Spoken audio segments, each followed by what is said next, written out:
What a morning. Whipsawed in a few short minutes from despair to a divine lightness of being, from feeling discouraged by the divergent beliefs of a group of fellow Christians to the inverse, elation at the story of a life well lived through Jesus. The morning began with an article in the Atlantic magazine. The army of God comes out of the shadows. It describes a militaristic set of beliefs riding under the banner of Christianity and embraced by millions of Americans. Its focus, the story explains, and I quote, is to construct a kingdom meant to destroy the secular state with equal rights for all, and replace it with a system in which Christianity is supreme. Its adherents include the person next to us in the grocery line, as well as those occupying the very highest offices of power in government and elsewhere.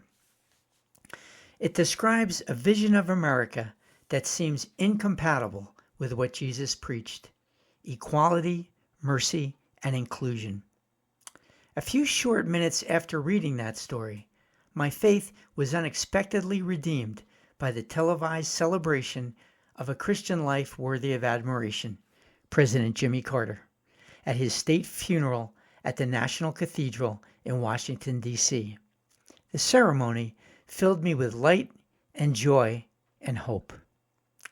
The service was marked by a series of eloquent eulogies of the former president's life, beautiful illustrations of the positive power of Jesus' message of love and acceptance that ordered Carter's steps.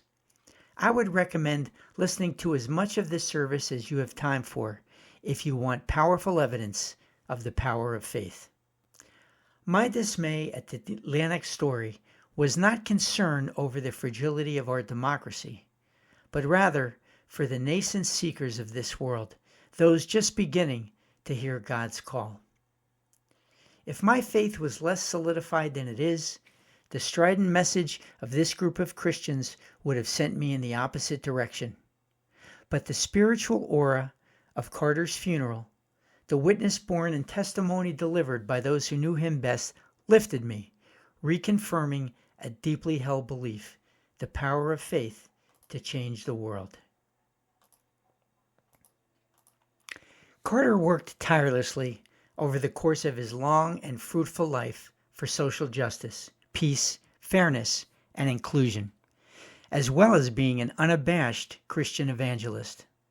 Through it all, he walked humbly and put others before himself. His efforts are credited with eradicating guinea worm disease, a parasitic infection spread through contaminated drinking water. He fed the hungry and sheltered the homeless, being a strong advocate and volunteer home builder for Habitat for Humanity. Speaker after speaker shared anecdotes of how his choices and actions were the fruit of his faith, lifting minorities and women, caring for the environment, working for peace globally, telling the truth, even when it was not politically expedient.